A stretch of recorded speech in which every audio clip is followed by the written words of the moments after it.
Hello guys, এখন বাজে বিকেল 4টে মতো। তো এখন আমি দুটো শিফটের ডিউটি কমপ্লিট করে বাড়ি চলে এসেছি অলরেডি, মানে একটা আগের দিন নাইট এবং তারপরের দিন যে মর্নিং শিফট থাকে সেটাও কমপ্লিট করে একেবারে চলে এসেছি। দেন আমি এখানে স্নান টান করে একেবারে ফ্রেশ হয়ে নিয়েছি। এবার ভাত খাবো, যেহেতু বাবার এর 8 আওয়ার্স এর ডিউটি থাকে 8টা থেকে 4টে অবধি, তো আমি ওর জন্যই অপেক্ষা করছিলাম। এই যে অলরেডি এসেও গেছে। ওর 4টার সময় ছুটি হয়েছে, মোটামুটি 4টে মানে 4:30টার মধ্যে চলে এসেছে। এবার দেখো আমাকে ইশারা করে ডাকছে, কারণ যেহেতু মা পাশে ঘুমাচ্ছে ওই জন্য আমাকে ইশারা করে ডাকছে যে চলে আয়, আমি চলে এসেছি। দেন বাইরে বেরিয়ে দেখি ওয়েদারটা একটু মেঘলা মেঘলা টাইপের, মানে সকাল থেকে মেঘলা মেঘলা হয়ে আছে, বাট বৃষ্টি কেন হচ্ছে না ভগবান জানে, তার জন্য প্রচুর গরম, প্রচুর প্রচুর। তারপর এখানে আমরা দুজন ভাত বেড়ে নিয়েছি।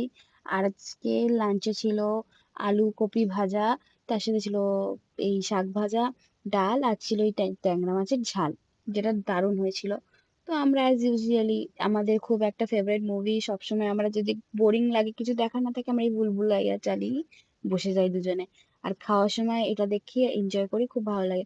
দেন একটু ঘুম থেকে উঠে সন্ধ্যেবেলা ঘুরতে বেরিয়ে গেছিলাম, কারণ ঘরে অজস্র গরম, কিছুতেই ঘরে থাকতে ভালো লাগছে না।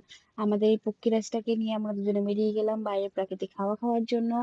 দেন সেখান থেকে আমরা আগে আমাদের পক্ষীরাজকে একটু খাওয়ালাম, কারণ ওরও তো একটু খিদে পায়, ওরও তো খাওয়ার প্রয়োজন। তারপর আমরা সেখান থেকে বেরিয়ে চলে গেলাম ডাইরেক্ট চায়ের দোকানে, কারণ সন্ধ্যেবেলা বেরোলে চাটা মানে খুব মাস্ট আর কি, চা না হলে ঠিক সন্ধ্যাটা জমে না আর কি। তো সেই কারণে আমরা দুজন 2 কাপ চা নিয়ে নিলাম, নিয়ে দুজন মিলে চা খেলাম। ও হ্যাঁ, চাটা ছিল একটা কি বলবো টোপ টাইপের, মানে চা খাওয়ালো তার জন্য আমাকে বলল যে চল, বেকার বেরিয়ে কি করব, র্যাপিডোটা অন করে দিই, ঘোরাও হয়ে যাবে, কাজও হয়ে যাবে, টাকাও ইনকাম করা হয়ে যাবে। তো আমি বললাম চল। তো একটাই অর্ডার করতে পেরেছিল, একসেপ্ট করেছিল, তার জন্য এবার অর্ডার ডেলিভারি করতে গেছিলাম। এইটা একটা অ্যাপার্টমেন্ট ছিল পৈলানের দিকে, তো জায়গাটা এত সুন্দর যে আমি ভিডিওটা ক্যাপচার না করে থাকতে পারলাম না, খুব সুন্দর জায়গাটা।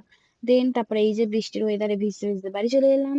তো আজকের ভিডিওটা এত অব্দি যদি ভালো লেগে থাকে, একটা কমেন্ট, লাইক আর ফলো করে দিও। টাটা।